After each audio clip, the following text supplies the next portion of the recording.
ಬಿಡಿಸುವುದಿಲ್ಲವೇ?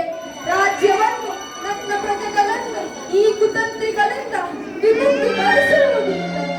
ಕಿತ್ತೂರ ಕೋಟೆಯ ಮೇಲೆ ನಮ್ಮ ನಂದಿ ಧ್ವಜವನ್ನು ಹಾರಿಸುವುದಿಲ್ಲವೇ? ರಾಯಣ್ಣ, ರಾಯಣ್ಣ, ರಾಯಣ್ಣ! ಅಮ್ಮ,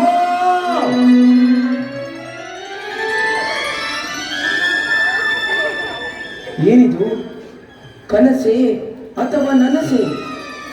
ಇಲ್ಲ ಇಲ್ಲ, ನನ್ನ ತಾಯಿಯು ನನ್ನನ್ನು ಎಚ್ಚರಿಸುತ್ತಿದ್ದಾಳೆ. ಆಗಲಿ ಆಗಲಿ ತಾಯಿ, ನಾನು ನಿನ್ನನ್ನು ಮರೆತಿಲ್ಲ. ಒಂದೊಂದು ಕ್ಷಣವೂ, ಒಂದೊಂದು ನಿಮಿಷವೂ ನನ್ನ ಮನವು ನಿನ್ನ ದರ್ಶನಕ್ಕಾಗಿ ಆತೊರೆಯುತ್ತಿರುವುದು. ಆದರೆ ಏನು ಮಾಡಲಿ? ಸೆರೆಮನೆಯ ಸುತ್ತಲೂ ಸರ್ಪ ಕಾವಲನ್ನು ನಿಲ್ಲಿಸಿದ್ದಾರೆ. ಅದನ್ನು ಭೇದಿಸಿಕೊಂಡು ಬರುವುದು ಅಸಾಧ್ಯವಾಗಿದೆ. ಆಗಲಿ ಆಗಲಿ ತಾಯಿ, ನಾನು ನಿನ್ನನ್ನು ಮರೆತಿಲ್ಲ.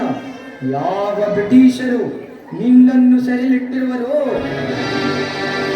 ಯಾವ ಬ್ರಿಟಿಷರು ನಿನಗೆ ಚಿತ್ರಹಿಂಸೆ ಪಡಿಸುತ್ತಿರುವರೋ, ಯಾವ ಬ್ರಿಟಿಷರು ಈ ಕೆಚ್ಚದೆಯ ಬೀಡಾದ ಕಿತ್ತೂರು ಸಾಮ್ರಾಜ್ಯವನ್ನು ವಶಪಡಿಸಿಕೊಂಡಿರುವರೋ, ಅವರ ವಂಶದ ಬೇರನ್ನೇ ಕಿತ್ತು ಇಡೀ ಭಾರತ ಖಂಡದಿಂದಲೇ ಕಾಲು ತೆಗೆಯುವಂತೆ ಮಾಡುತ್ತೇನೆ.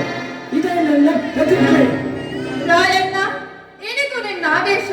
ಅದು ಏಕಾಂಗಿಯಾಗಿ ಪ್ರತಿಜ್ಞೆ ಮಾಡುತ್ತಿರುವೆ? ಮಿತ್ರ, ಏಕೋ ಇಂದು ಮುಂಜಾವಿನಲ್ಲಿ ಒಂದು ಕನಸು ಬಿದ್ದಿತು.